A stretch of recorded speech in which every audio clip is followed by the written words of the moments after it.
The Bali Time Chamber. Hard times create strong men create good times, and Not what I expected. It's day 15 here at the Bali Time Chamber. I'm currently at the 4th waterfall of the 5. There's a trail that the property is nearby. It has actually a bit of a spiritual presence to it. And there's a little bit of that when you wander up to the Bali Time Chamber. You arrive after a 3-hour drive. And so after 15 days here, it did not match my expectation, really. If you look at the marketing, which is a bunch of macho dudes, the same copy paste, no women, no alcohol, no drugs, this stereotype of we're gonna get so rich at the Bali Time Chamber, like no chicks, bro. I got the Bitcoin. And it's funny because some of the comments are like, I was at a gay orgy last night and this place is gayer than that, right? So, and like the idea is that it's some kind of like place for latent homosexuality to manifest. But it's not like that.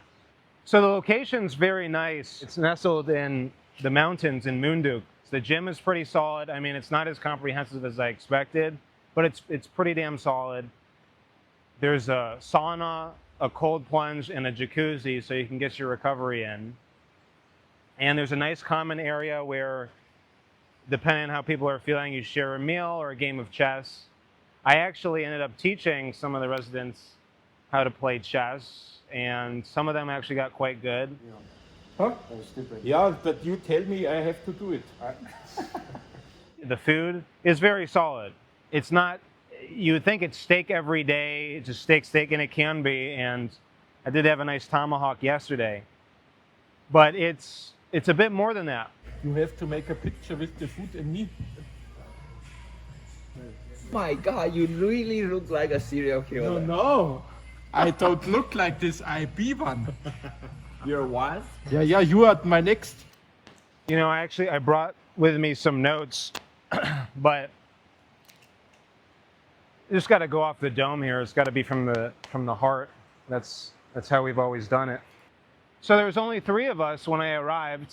It was a professional athlete, a German CEO, an entrepreneur, and me. It wasn't bustling the way I expected. So there was an interesting dynamic that happens when you have a little bit less people. And I'm rooming next to the German guy, and naturally the first joke I make is a World War II concentration camp Jew joke. And I can make that because my family is Jewish. And immediately it was stone-faced. He did not like the joke. And I get it. I mean, it's a serious offense to make Holocaust jokes in Germany. But when there's less people in a place, it's like there's more gravity to the interactions you have with them. I see you got is that a GoPro? Yeah, maybe. And you got the Pokemon. Is that a Squirtle? So it's very intimate. I think one of the most interesting things I experienced here is, like one guy is a very high-level professional athlete, and he looked like it. I mean, it's a massive guy. What I noticed within me is this sense of wanting, if this person likes me, then that means I'm valuable. I think this is something everybody maybe experiences, whether you're conscious of it or not. And he wouldn't really engage that much. And I almost took that personally like a rejection. And so I kind of sat with that feeling, and it was like, wow, okay. I think in day-to-day we feel this need to maybe like interact with people out of necessity or whatever, and not focus on ourselves or be selfish in a way. And he wasn't rude or at all. He wasn't impolite. It was very clear that he was prioritizing himself. So you'll meet some people like that. On the other side, you'll meet successful people who are very friendly. Everybody comes here for a different reason, to the Bali Time Chamber. And for me, it was, you have to confront this tension of productivity or going with the flow. At least for me, it was something that was very difficult. And I ended up publishing my first video. But at the same time, I spent hours every day socializing, and it felt productive. And I think it can be a distraction. So I think this tension between coming with a goal and then being a bit more fluid is something to be aware of. And I had moments that were kind of low, to be honest. Day 4, I was questioning, like, not feeling super motivated. I ended up just like watching YouTube for 2 hours in my room.